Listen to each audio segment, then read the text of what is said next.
transparencia del instituto.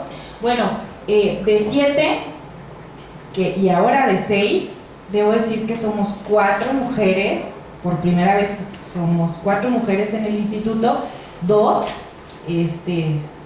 y no hay acciones afirmativas en este momento para los varones, así que fácilmente y ojalá una mujer se pudiera integrar para liderar también al Instituto Electoral y de Participación Ciudadana.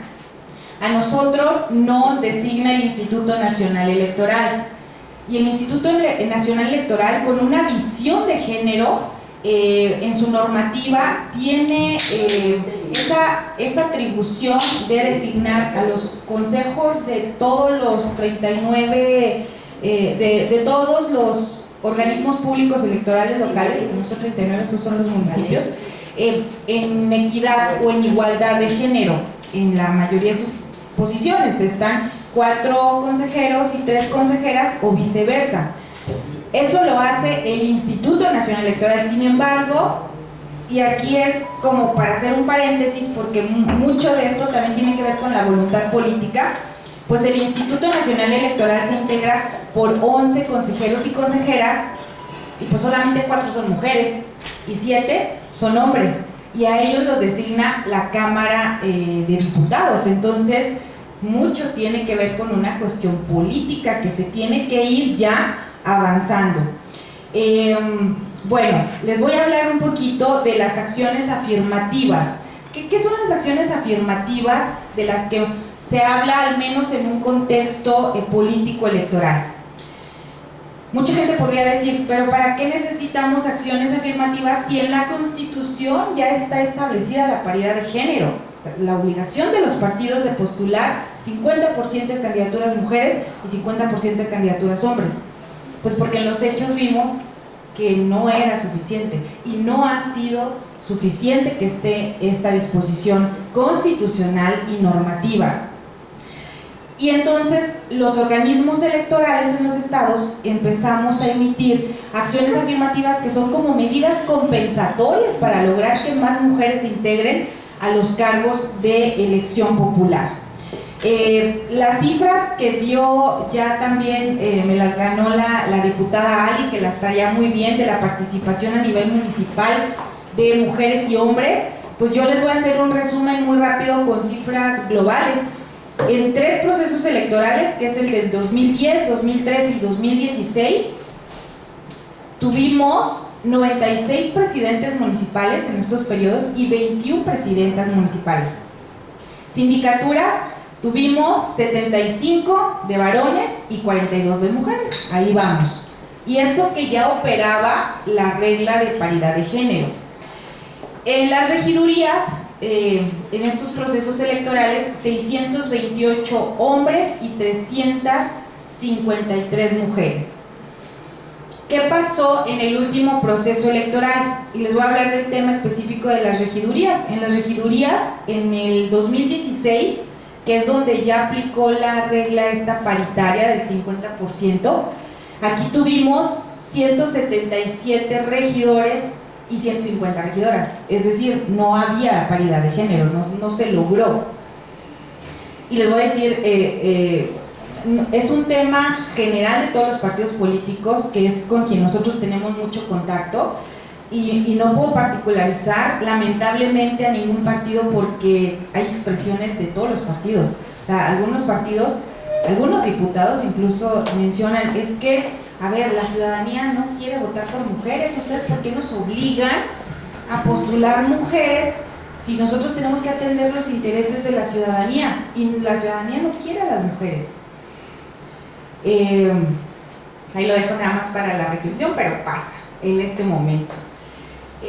Nosotros en el último proceso electoral, que fue el del 2018-2019, de los 39 ayuntamientos, emitimos una acción afirmativa diferente a las que habíamos emitido antes, y en esta acción afirmativa, que yo creo que fue en gran medida el que hayamos logrado que ahora en las regidurías haya más mujeres que hombres, fue porque las reglas que nosotros fijamos, y que debo decir, fueron avaladas por el Tribunal Electoral, son las siguientes. Las candidaturas a presidencias municipales los partidos deben de postular 20 mujeres y 19 hombres. Y ya termino porque creo que sí ya me pasé de los 12 minutos. En el caso del número de candidaturas postuladas, la mayoría debe de ser mujeres. La fórmula es hombre-hombre, mujer o mujer, pero en este caso nosotros dijimos, si el propietario es hombre, entonces la suplente puede ser hombre o puede ser mujer, pero si la propietaria es mujer, necesariamente el suplente va a ser mujer. Y este fue el tema toral. De la totalidad de las listas de regidurías por el principio de representación proporcional, deberá ser encabezado por candidaturas de mujeres. Esto logró que tengamos más mujeres regidoras porque escindimos o separamos el listado en dos: fórmula de presidente y síndico, o presidente y síndico o síndica, y aparte todas las listas de regidurías comenzaron por mujer. Entonces ahí garantizamos que pudieran entrar más mujeres a participar. Cifras generales: tuvimos en cuanto a los registros, por primera vez en una elección en Durango, 1,774 registros de hombres y 2,884 registros de mujeres. Falta mucho por hacer, si bien es cierto, de las 327 regidurías, en este momento 201 son de mujeres y 126 son de hombres. Donde se toman las decisiones principales es en el Poder Ejecutivo, y en el Poder Ejecutivo de los municipios bajamos, ahora tenemos 12 de 39 presidencias municipales. Creo que se debe poner énfasis, para concluir ya, en garantizar el acceso igualitario al financiamiento público y a las prerrogativas en medios de comunicación, porque está comprobado que los partidos políticos invierten más recursos en sus candidatos hombres que en sus candidatas mujeres. De 10 pesos, posiblemente 6 o 7 pesos vayan a las candidaturas de varones y 3 o 4 pesos a las candidaturas de mujeres. Se debe erradicar la violencia política de género, esos spots de partidos políticos o promocionales que ha habido en procesos recientes donde se dice la mujer como la escopeta, cargada y en el rincón. Eso ya no debe de estar pasando en este tiempo. Se debe ejercer adecuadamente el 3% del financiamiento para la promoción, capacitación y liderazgo de las mujeres al interior de los partidos. No sabemos a ciencia cierta claramente cómo se está gastando este 3%, porque sé de muy buena fuente, se ha multado a los partidos políticos, no voy a decir el color, pero porque también quieren comprobar este 3% con haber comprado escobas, trapeadores, pues para que las mujeres limpien. Lo quieren comprobar con la factura de un Jetta, porque en ese transportaban a las mujeres carne de cañón a promover campañas electorales, y esto ha pasado en procesos electorales, no estoy hablando ya de la creación de las instituciones del 90 en adelante. Entonces creo que son las partes donde tenemos que poner toda nuestra atención. Los partidos políticos, en qué están gastando ese 3%, y que se tiene que utilizar realmente para promoción, capacitación y liderazgo, para que sí haya cuadros de mujeres que puedan ser competitivos en los distintos municipios.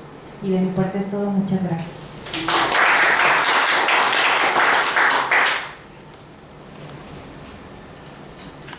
Muchas gracias. Cediendo inmediatamente, gracias señora consejera, cediendo inmediatamente la palabra a la licenciada Julieta, que tiene compromiso, y enseguida el señor presidente de la Comisión de Derechos Humanos. Adelante, por favor, licenciada. Buenas tardes. Bueno, esto no funciona, pero no lo necesito tanto. Ya habla. Un honor compartir con todas las personas que se encuentran aquí. Ya una disculpa porque tengo que acompañar unas mujeres a la fiscalía que van a denunciar acoso sexual, y ya traté de recortarlo lo más. En 2020 se cumplen 25 años desde que la Plataforma de Acción de Beijing planteó la forma de eliminar las barreras que impiden la participación igualitaria de las mujeres en todas las esferas de la vida, ya sea pública o privada. El avance ha sido muy lento, Ningún país ha alcanzado la igualdad de género ni ha logrado eliminar la violencia contra las mujeres. ONU Mujeres pretende lograr que los gobiernos y la sociedad civil cumplan el compromiso de la Plataforma de Acción de Beijing para lograr un mundo más justo para las mujeres. Yo saqué lo que estaba pasando hace 25 años en el estado de Durango. El estado de Durango, en la época de Beijing, bueno, el país lo gobernaba Ernesto Zedillo Ponce de León. En Durango la población era de 1.349.378 personas, eran varones 664.766 y 684.612 mujeres, que es más o menos el porcentaje que seguimos manteniendo en cuanto al número de habitantes, mujeres y hombres. El gobernador era Maximiliano Silerio Esparza. En este tiempo se incrementó el número de mujeres en el Congreso, esto con la llegada de los partidos de oposición al PRI, que era el que gobernaba en ese entonces. En este sexenio también se dio la primera mujer de secretaria de la Contraloría, por cierto, desde que ahorita todavía tenemos también mujeres, hemos tenido mujeres, que era Leticia Gutiérrez Víguez. Ella fue la primera mujer que ocupó una secretaría en el gobierno del estado. Y también, o sea, se veía como que nada más una mujer, con una mujer se resolvía el problema. Había una en el Tribunal de Justicia, que era María del Carmen Muñoz Guerrero. Hubo en el 95 al 98 un gobierno municipal del PT. Había una regidora también del PT, o sea, eran muy poquitas personas, muy poquitas mujeres las que participaban en esto. Otras mujeres importantes, pues qué lástima que se fue Rosario Castro. Ella fue, como lo mencionó ella misma, presidenta municipal de Lerdo en 1995-1998. Y una sola diputada también, Carmen Aide Quiñones Ruiz, o sea, no había más, las demás eran suplentes. Otros logros femeninos en ese tiempo, pues la licenciada Esperanza Isais de Gallegos era juez, no me sé el segundo apellido, sé que no se debe ponerte. Juez tercero, Albertina Barbosa de Meraz, delegada estatal de Coret, Sina Ruiz de León, delegada federal de Pesca, licenciada María Elena Castaños, directora de Relaciones Públicas del Gobierno del Estado, Irma Leticia Magallanes Castañeda, directora de la Escuela Normal del Estado, Evangelina Vela, agente del Ministerio Público, adscrita a la Procuraduría General de Justicia, y la licenciada Rebeca Ortega García, coordinadora del Servicio Estatal de Empleo. Estos son puestos que no eran de secretaría, pero como no había mujeres participando, pues es importante mencionar que estas son las que estaban participando entonces. Había una mujer también como jefa de inspectores municipales, que era Lilia Bella Carranza, que era del PT. Y bueno, Catalina Mercado Gallegos era directora de Catastro Municipal. En el sexenio 92-98 también hay un gran número de mujeres dentro de la Secretaría de Educación y de la Secretaría de Salud. Y me voy a dar un brinco para llegar a que el debate de la Cámara de Diputados, o sea, que ya hablaron también muchas de las que están aquí o de las que ya se fueron, se logró o sea, que el Código Federal de Instituciones y Procedimientos Electorales señalara que los partidos políticos debían de considerar en sus estatutos que las candidaturas a diputados y senadores, diputadas y senadoras, no excediera el 70%. Y ya sabemos también que el 30% era para las mujeres. Las cuotas de género o discriminación positiva, pues ya también leyeron aquí en qué época se llevaron a cabo, cuando se logró también aumentar al 40%. Y bueno, también lo mencionaron, es lo malo de participar al último, que ya todos lo mencionaron. Que también ocurrió lo de las bonitas, que para cumplir con la ley electoral pues, nombraban mujeres y sus suplentes varones, incluso hablaban de que sus esposos, sus jefes, y en los casos de Durango tipo así. Y una vez ganada la contienda, pues entonces el hombre, ella renunciaba, ella pedía permiso y el hombre era el que asumía la titularidad de la diputación. En Durango tuvimos dos, nunca nos quedamos atrás en cosas malas. Marcos Cruz Martínez y Primitivo Ríos, sus Juanitas, Guadalupe Silverio y Anel Nava. Este asunto incluso incluso, no sé si lo dijo la señora Laurelena, pero a mí me llegó a decir en aquel entonces una diputada que hablaron con ellas y les dijeron que no renunciaran, pero su subordinación al patriarcado no quisieron sostenerse. Bueno, esto es en términos muy generales. Ahora brinco a Durango 25 años después, hoy, ahorita, en Durango. De las secretarías del Estado, del gobierno estatal, de 14 secretarías, solo 2 mujeres, la Fiscalía y la Contraloría. Los diputados y diputadas, que también ya fueron muy mencionados, pues es el 40%. Las presidencias municipales, 12 mujeres de 39, federales, 4 mujeres de 5, una senadora. En el Poder Judicial, ahí sí ha aumentado también, es de 19, magistradas, 6.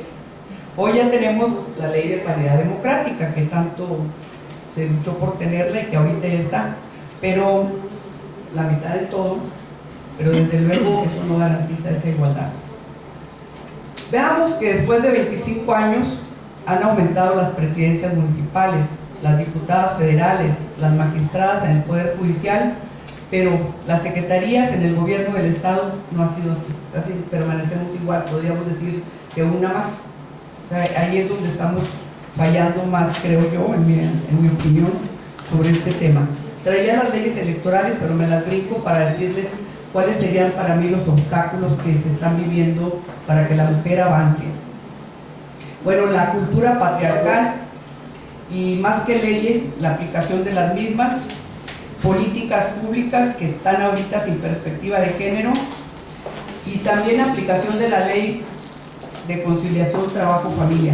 Las mujeres no pueden a veces en ocasiones asumir cargos o ni siquiera trabajo porque no tienen con quién dejar a sus hijos o hijas por la costumbre que existe en esta sociedad de que sean las mujeres encargadas de los hijos e hijas, pero además porque en Durango tenemos un 30% de mujeres que son jefas de familia y que no hay un hombre en esa casa y tienen que trabajar para mantener a sus hijos, ¿verdad? Hay otra parte que a mí me gustaría mucho mencionar, que no la han mencionado, entonces la conciliación trabajo-familia es importante, y los derechos humanos, pero en particular, como ya hablaron de todos, yo me voy a enfocar en los derechos sexuales y reproductivos. Recuerden, en los 60, cuando se inventan los métodos anticonceptivos, ocurre la liberación femenina, porque la mujer ya puede controlar su cuerpo. Actualmente yo solicitaría de manera atenta que se tomen en consideración estos derechos sexuales y reproductivos porque son derechos humanos, porque son los más humanos de los derechos y porque son los que más se nos afectan a nosotras las humanas. Para concluir, es necesario que las mujeres participen para así tener un país democrático, si no, tendríamos la mitad de la población fuera de la toma de decisiones. Una democracia representativa como la de nuestro país no puede excluir a las mujeres, a la mitad de la población. Los obstáculos, los repito, la cultura patriarcal, el machismo y no contar con políticas públicas de gobierno y, repito, los derechos sexuales y reproductivos y dentro de ellos la conciliación trabajo-familia y el aborto legal y seguro. Gracias.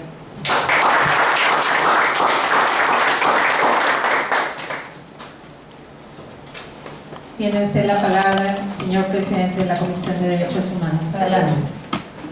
Bueno, que la doctora Elena Lisbeth, señor presidente Francisco Javier Mier, mi buen amigo nuestro Francisco Javier González Pérez.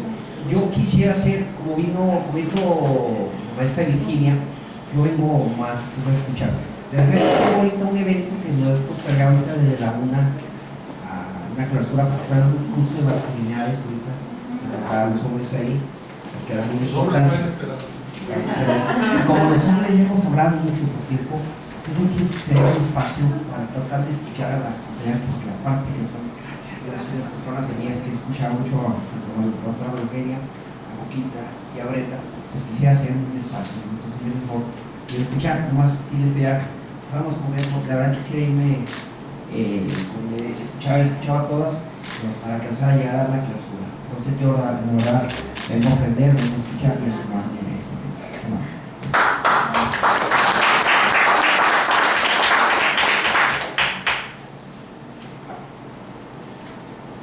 De verdad, Qué amable, muchísimas gracias. De aquí les paso la presentación, de todos modos ahí la teníamos, pero prefiero, ¿verdad?, escucharlos. Gracias, doctor Marco, qué amable, de verdad, lo aprecio mucho. Me apeno por los tiempos, pero de verdad, gracias, gracias. Doctora María Eugenia, adelante, por favor, doctora. Buenas tardes. Voy a ser muy breve y pues ya no voy a saludar. Ya quiero aprovechar el tiempo. Coincido con el planteamiento de que para alcanzar uno de los desafíos a 25 años de Beijing consiste en que podamos alcanzar la paridad en lo que corresponde a candidaturas registradas en el estado de Durango, que se vea reflejado también en las candidaturas electas. En el pasado proceso electoral se registraron 8.978 candidaturas, bueno, un total de 8.978 candidaturas en el periodo 2009-2018, y el 54 de estas correspondieron a varones. Solamente a partir de la reforma electoral que se vio reflejada en la Constitución es como en el estado de Durango vimos el incremento de la participación femenina. No obstante, esta participación femenina no se vio reflejado en las candidaturas electas. Me parece que hay un trabajo que realizar. El otro desafío pues consiste en generar un mecanismo o una acción afirmativa que también garantice que el 3% destinado a la promoción de liderazgos políticos de las mujeres realmente se aplique en la capacitación y en la formación de cuadros femeninos. Pero además, no sé si de ese fondo o de otro, tiene que haber un proceso de sensibilización de los cuadros masculinos en los partidos políticos, porque cuando las mujeres decidimos que sí merecíamos ocupar estos espacios, la pugna al interior de los partidos es muchísimo más cruenta que en cualquier otro espacio de toma de decisiones. Es mi percepción. ¿Qué medidas debe impulsar el Estado mexicano para contrarrestar estos retrocesos, superar los desafíos que se nos están planteando? Creo que debe trabajarse en acciones enfocadas al ámbito cultural, porque aún hay creencias que nos dicen que las mujeres no somos tan capaces para ser candidatas, para ganar una elección, o que tampoco podemos gobernar porque quién sabe cómo vaya a amanecer ese día la mujer. Son expresiones que nos denigran y que duelen, pero que forman parte del discurso cotidiano en las instituciones públicas, en cualquier lugar del país. Acciones enfocadas a los aspectos partidistas, porque todavía hay muchas prácticas que dificultan la selección de las candidatas. Lo escuchamos con las compañeras. Ustedes lo han vivido y fuimos testigos de todo el debate que se originó en el proceso electoral del 18 con respecto a las candidaturas femeninas. Además, todavía a las mujeres se les segrega o se les envía a los distritos o a los municipios que no son tan rentables, pero pues que aquí vayan las mujeres, que con eso ya se cubre la cuota. A aspectos político-institucionales, porque aún hay algunos sistemas electorales que generan menos oportunidades para elección de candidatas. Yo creo que el trabajo que se ha hecho en los últimos años en el instituto pues ha dejado como una buena práctica en ese sentido. Hay aspectos estructurales que tienen también que ver con el cuidado de los otros y roles tradicionales que limitan nuestras opciones para dedicarnos de manera plena a la política de quienes esa es su vocación. Y bueno, ya hicieron ustedes un recuento de cómo está la presencia de las mujeres en todos los órganos autónomos en el Estado, en los 3 niveles de gobierno. Y yo creo que ahí lo que podría ser que otro de los retos para alcanzar la paridad es que pueda buscarse como la alternancia en los espacios de toma de decisiones cuando los organismos están integrados por números nones, ¿no? Generalmente quien encabeza el organismo es un varón y a lo mejor en el siguiente periodo pudiera alternarse la conducción de estos organismos autónomos. ¿Qué acciones se deben de hacer desde sociedad civil? Yo creo que la sociedad civil tiene que organizarse, tiene que observar la actuación del Estado a través de diferentes mecanismos para que estemos señalando o estén apuntando o estamos contribuyendo con evidencia para visibilizar esos procesos que son inequitativos, que son discriminatorios y que por ello seamos como sensores de lo que está haciendo el Estado y garantizar el pleno ejercicio de los derechos. ¿Qué hay que hacer desde las instituciones de educación superior? Híjole, pues desde ahí nosotros tendríamos que estar incidiendo en la formación de ciudadanía política. Pareciera que hablar de política en las universidades es como una mala marca, una mala práctica. Quizá lo que no debemos de hacer es partidizar la formación de nuestros estudiantes, pero sí tenemos que crear ciudadanía política y entendida esta como la capacidad para influir y para tomar y decidir en la toma de decisiones. Pues me parece que es algo que tendríamos que estar haciendo desde las universidades y promover también al interior de las instituciones de educación superior esta idea de que la ciudadanía plena también nos toca a las mujeres y que tenemos todo el derecho para participar activamente en todos los procesos, incluyendo el derecho a votar, el derecho a ser votadas, y estas dos son condiciones indiscutibles para la buena salida de la democracia en el Estado. Y para finalizar quisiera compartir lo que Victoria Camps dijo hace más de 10 años. El siglo XXI será de las mujeres, eso dijo. Y quizá todavía no es del todo así por lo que hemos estado escuchando. Algunos podrían pensar que no tendría por qué serlo, pero lo que sí es importante en este siglo es que continuemos insistiendo para hacer posible el visibilizar todas aquellas acciones tendientes a eliminar la discriminación y sin ello o sin por ello llegar a borrar las diferencias que existen entre los grupos. Por su atención, muchas gracias. Muchísimas gracias, doctora María Eugenia. Damos continuidad también con la doctora Bobadilla. Todas ellas, la doctora Bobadilla, la doctora María Eugenia, la doctora Brenda, con publicaciones sobre la materia, muy destacadas en trabajos al respecto. Tiene usted la palabra, doctora Bobadilla. Muchísimas gracias por la invitación y por enriquecer esta mañana con los conocimientos que se han obtenido en esta importante sesión. Yo no quisiera ver el escrito porque luego me da tentación leerlo. Está ahí ya a su disposición. Comentaré algunas cuestiones relativas con el ámbito en el cual me desempeño y que es en el ámbito de la docencia y la investigación en la Universidad Juárez del Estado de Durango.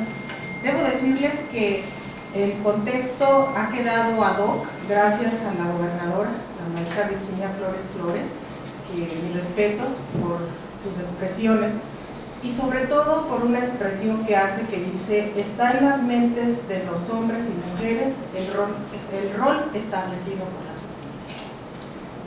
¿Qué obligaciones tenemos como instituciones de educación? Bueno, pues primero tenemos a los hombres y a las mujeres, ¿sí?, que se vendrán a desempeñar pues en las diferentes profesiones, en las diferentes áreas.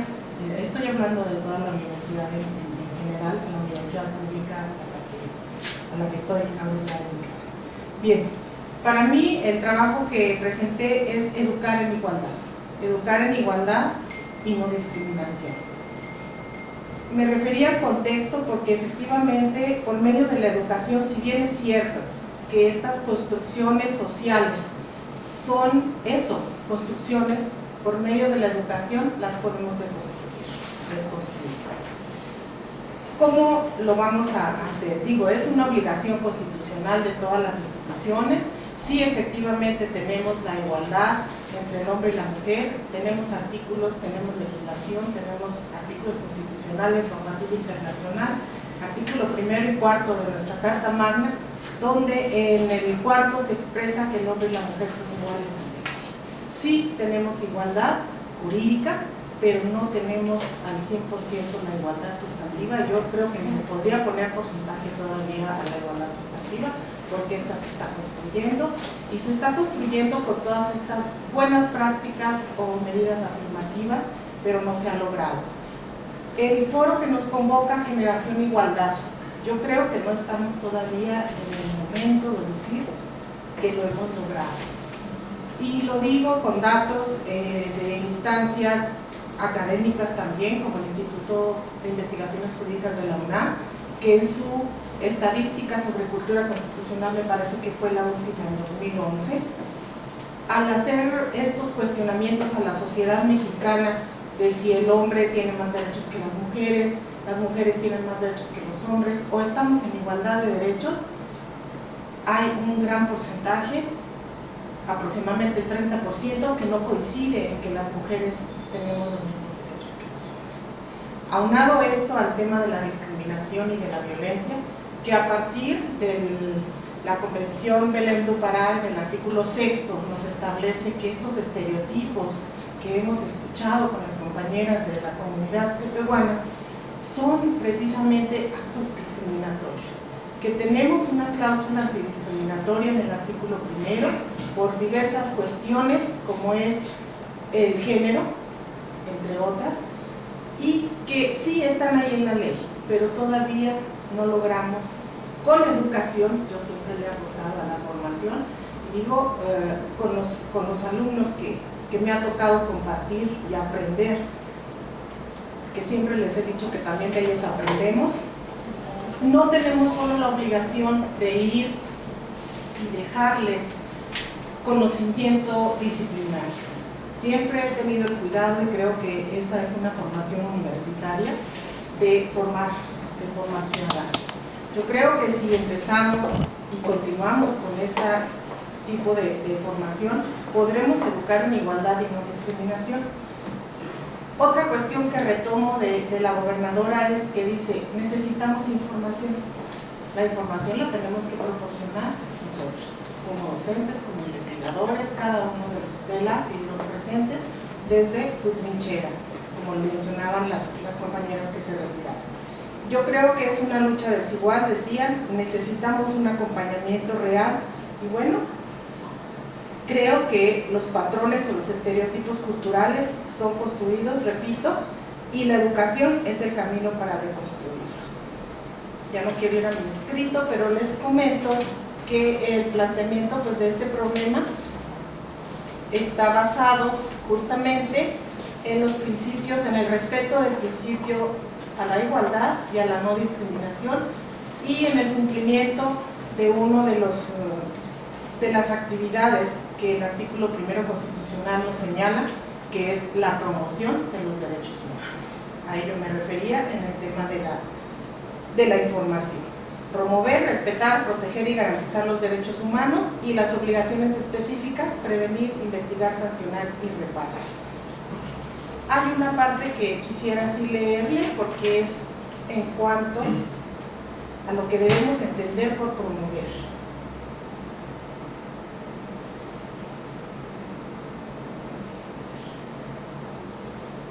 Bien, en cumplimiento del artículo 3 constitucional, también en su 4º párrafo, se establece que la educación se basará en el respeto irrestricto de la dignidad de las personas, con un enfoque de derechos humanos y de igualdad sustantiva. Vuelvo a repetir, está en la ley. ¿Qué estamos haciendo? Bien, en la universidad, y aquí me acompaña, yo estoy acompañando a la maestra Magos, nos acompañamos. En el Plan de Desarrollo 2018-2024 se determina como políticas institucionales el tema de impulsar una cultura institucional que erradique cualquier tipo de discriminación, generar acciones de promoción y difusión entre estudiantes, personal docente, administrativo y directivo en general, en toda la población, que contribuyan al conocimiento de los derechos humanos con un enfoque práctico a fin de generar una cultura de paz y de respeto en el ámbito de la comunidad universitaria. Es innegable el papel de la universidad tanto en la transmisión de conocimientos como en la formación de la personalidad del educando. La universidad, como institución social, se encuentra ligada y dependiente a otras instituciones sociales que conforman la cultura, los valores y la política. La universidad no es ajena a la discriminación, es por ello que se debe promover la enseñanza con perspectiva de género a través del derecho a la igualdad, la paridad de género y la igualdad entre los géneros.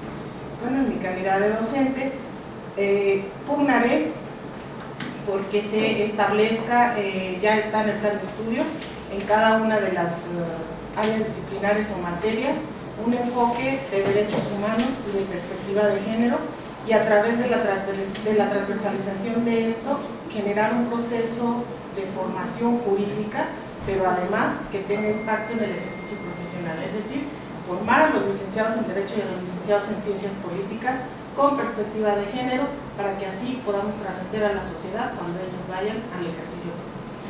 Es mi aportación, muchas gracias.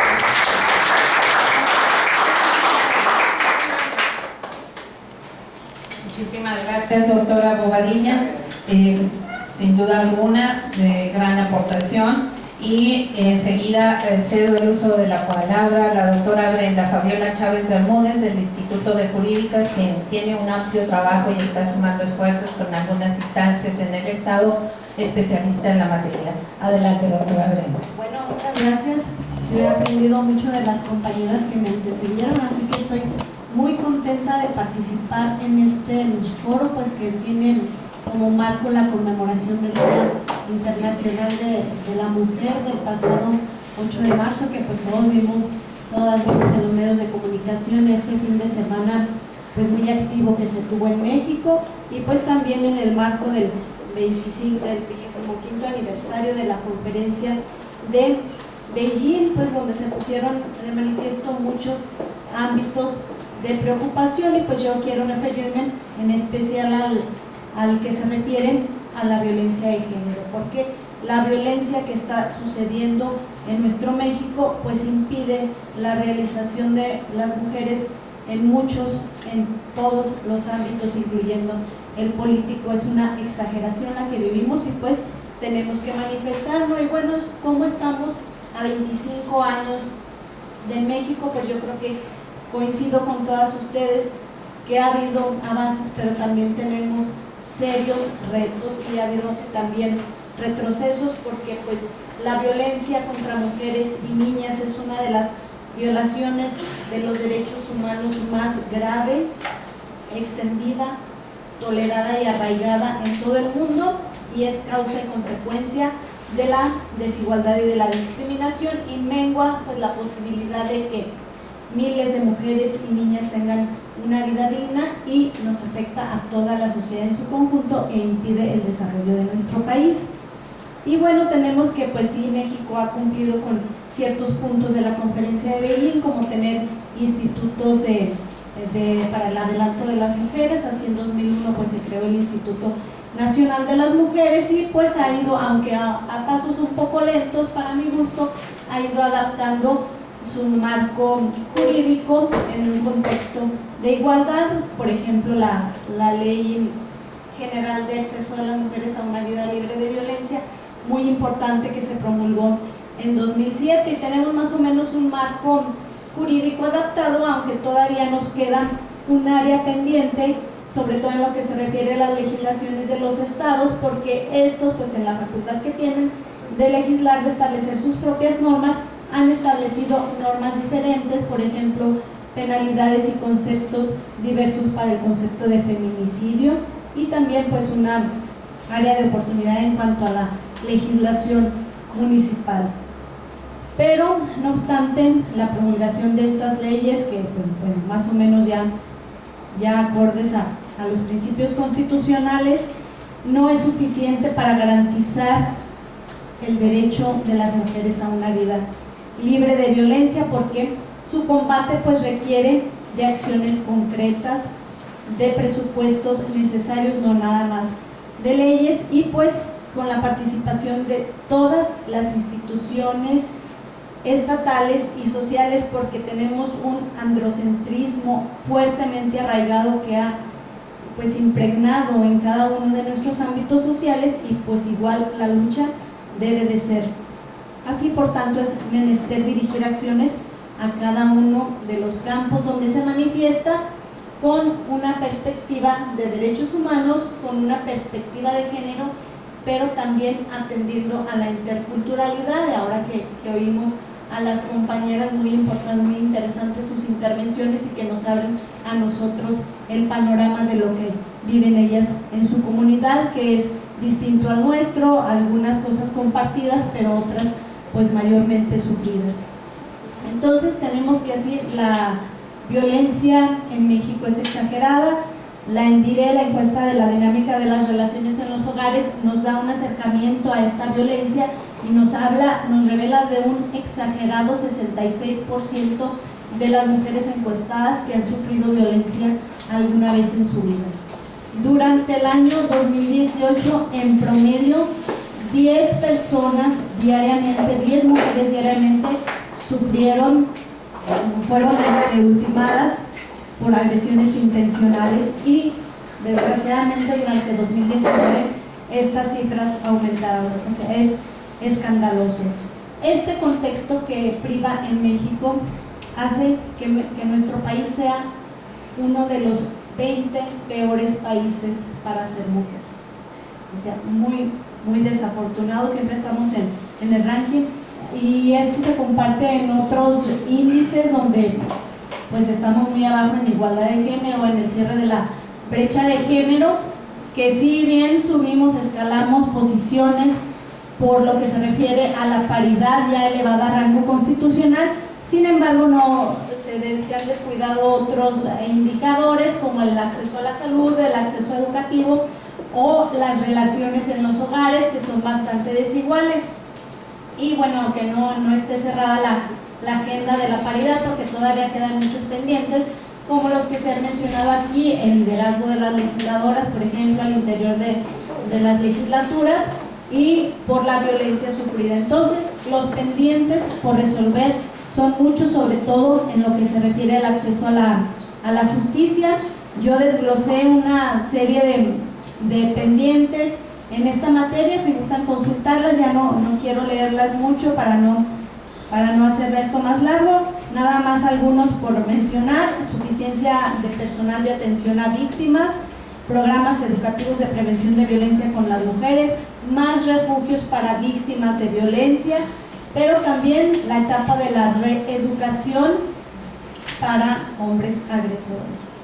Entonces, en este balance de 25 años desde Beijing, pues sí tenemos un grave atraso en cuanto se refiere a garantizar el derecho a una vida libre de violencia, y es un punto muy negativo para nuestros gobiernos porque no ponen todas las medidas a su alcance para movilizar estructuras institucionales y ponerle fin a la violencia. Y pues esto, yo sí quiero manifestar los comentarios o la posición desafortunada del presidente de la República, porque él tendrá que rendir cuentas sobre sus compromisos internacionales para atacar la violencia y para mejorar la situación de las mujeres en México, y lo tendrá que hacer en 3 años con el Comité CEDAW, porque fue una de las graves ámbitos de preocupación donde se manifestó en las observaciones que nos hicieron en 2018. Así que yo pues sí, aprovechando este espacio, antes de que continúe nuestro compañero Huereca, pues y aprovechando la intervención femenina, pues sí quiero realizar una protesta. No se vale minimizar la violencia contra las mujeres, no se vale utilizar el movimiento feminista para polarizar a la sociedad, y no se vale personas no comprometidas con la erradicación de la violencia. Así que yo digo ya basta.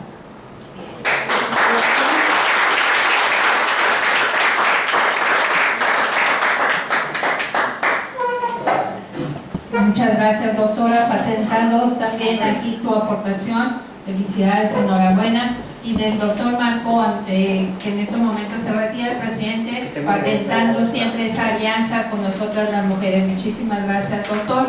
Antes de cerrar los trabajos, si me permite, aquí la doctora Marisela se va a dar lectura a la relatoría de forma breve para hacer la aprobación respectiva de dicha relatoría.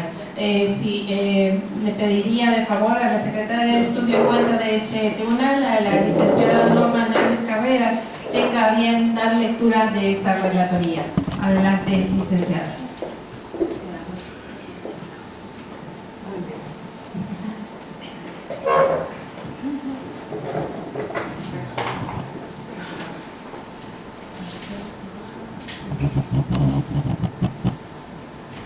Bien, buenas tardes a todas. Después de haber escuchado con atención las interesantes intervenciones de cada una de nuestras nuestras participantes. Hemos formulado una relatoría de este foro local y bueno, con independencia de que se mezclaron las temáticas, voy a dar lectura por tema. En primer lugar, la relatoría correspondiente al tema la participación política de las mujeres a partir de la paridad en el ámbito local y municipal, avances, retrocesos y desafíos. Desde 1996, las sucesivas reformas electorales han establecido las cuotas de género a favor de las mujeres hasta llegar en 2014 a la paridad de género. Ello ha sido el producto de la lucha y de la insistencia de mujeres que han trabajado por el país con el ánimo de cambiar su rumbo de manera positiva. Si bien en la regulación se ha ido avanzando, en la práctica falta mucho para garantizar igualdad en la participación y representación de las mujeres en los cargos de elección popular. Con motivo del proceso electoral 2018-2019, celebrado en nuestra entidad para la renovación de integrantes de los ayuntamientos, el Instituto Electoral del Estado impulsó un conjunto de acciones afirmativas en favor de las mujeres, gracias a las cuales fue posible que se postularan más candidaturas de mujeres que de hombres. Ello permitió que durante el actual periodo de gestión municipal haya más mujeres ocupando la titularidad en su conjunto de presidencias municipales, sindicaturas o regidurías en relación con todos los periodos anteriores. No obstante, se señaló que es necesario seguir impulsando la participación política de las mujeres a través del trabajo coordinado en alianzas legislativas que vayan más allá de la afiliación partidaria, con el objetivo de generar propuestas de iniciativas y reformas de ley dirigidas al empoderamiento, la participación política y mejora en las condiciones de vida de las mujeres en el país en todos los ámbitos. Ocupar un cargo de representación popular no solo significa ser parte de la política, sino también ser parte de las decisiones que cambiarán el rumbo del país, los programas y acciones a favor de mujeres, un derecho al que no se debe renunciar. En el ámbito local y regional se enfrentan grandes retos y desafíos en materia de participación política de las mujeres, a saber: 1. Mayor capacitación política de las mujeres con el presupuesto público de los partidos. 2. Generar mecanismos de prevención, erradicación y sanción de la violencia política hacia las mujeres. 3. Es preciso realizar un monitoreo constante de los partidos políticos en los estados donde habrá proceso electoral para verificar que se cumpla con la paridad política en el registro de candidaturas. En ese sentido, existen algunas medidas que debe impulsar el Estado mexicano para contrarrestar los retrocesos y superar los desafíos. Fortalecer en el ejercicio de las actividades cotidianas de los servidores públicos principios y valores de la igualdad mediante acciones de sensibilización. Fomentar que la asignación de puestos no dependa del sexo, sino de la formación profesional de las personas. Promover buenas prácticas de políticas públicas que promuevan la participación de las mujeres para la toma de decisiones en los ámbitos público y político. Por parte de la sociedad civil, la academia y las universidades se deberían adoptar las siguientes medidas: impartir temas de igualdad de género, paridad y violencia de género desde la educación primaria, previniendo situaciones discriminatorias en el futuro. Transmisión de valores desde el núcleo familiar, cursos y talleres de sensibilización de derechos humanos, equidad y no violencia de género. En suma, se deben fortalecer las redes de apoyo entre instituciones, organizaciones civiles, mujeres de los distintos partidos políticos, legisladoras y autoridades electorales que tiendan a impactar favorablemente en la participación política de las mujeres en México. Necesitamos que la paridad política sea un hecho verificable, no solo un aspecto jurídico. Debemos pasar de la igualdad formal a la igualdad real, para lo cual es indispensable el tema del presupuesto. Se dijo aquí claramente, ni un peso menos y sí un peso más destinados a garantizar plenamente el derecho de las mujeres. Relatoría sobre el tema violencia política contra las mujeres en razón de género. La violencia de género es una de las más graves afectaciones a los derechos humanos al vulnerar el derecho de toda mujer a una vida libre de violencia. La violencia de género contra las mujeres implica un retroceso social, una problemática a la que históricamente se han enfrentado los países de todas las regiones del mundo, De ahí que este tema fuera uno de los ejes de mayor preocupación en el marco de la Plataforma y Declaración de Acción de Beijing en 1995 y que ha sido retomado en muchas otras reuniones internacionales. En este sentido, es necesario emprender acciones para realizar un cambio que promueva la cultura del respeto de los derechos humanos de todas las mujeres, mujeres de la ciudad y también mujeres indígenas que habitan en nuestras comunidades, para lo cual es importante hacer un análisis de los avances que ha tenido nuestro país frente a esta grave situación y hacer una retrospección de los puntos que siguen pendientes al respecto. Uno de los grandes avances aquí citados fue sin duda la creación del Instituto Nacional de las Mujeres en 2001 en respuesta a la obligación de crear mecanismos institucionales para el adelanto de las mujeres. Está también la regulación de un marco jurídico interno que busca, en su conjunto, generar un plano de igualdad entre hombres y mujeres, así como prevenir, investigar, sancionar, reparar y desde luego erradicar la discriminación en todas sus formas, la violencia en todas sus manifestaciones que a diario se generan contra este sector social. Entre los principales asuntos que reclaman nuestra atención está el proceso de armonización en las legislaciones locales del tema de la violencia contra las mujeres, particularmente en el caso del delito de feminicidio, en torno al cual se han legislado conceptos, hipótesis y sanciones muy diversas que incluso en algunos casos no son armónicas con la regulación en el ámbito federal. Asimismo, hace falta, mucha falta, la puesta en práctica de políticas concretas y realmente efectivas por parte de todas las instituciones estatales y la participación urgente de la sociedad civil que cierren filas para luchar y salvaguardar los derechos de mujeres mexicanas, pues es evidente que la promulgación de leyes ha resultado insuficiente para el logro de dichos objetivos. Ejemplo de ello es el alarmante número de defunciones de mujeres por homicidio, que lamentablemente va en aumento año con año, por lo que México, lo citaron aquí, fue catalogado por Forbes México como uno de los 20 peores países para ser mujer, debido a los altos índices de violencia, inseguridad e inequidad de género. Siendo las universidades los espacios donde los docentes tienen la función formadora de hombres y mujeres, no se debe limitar esa formación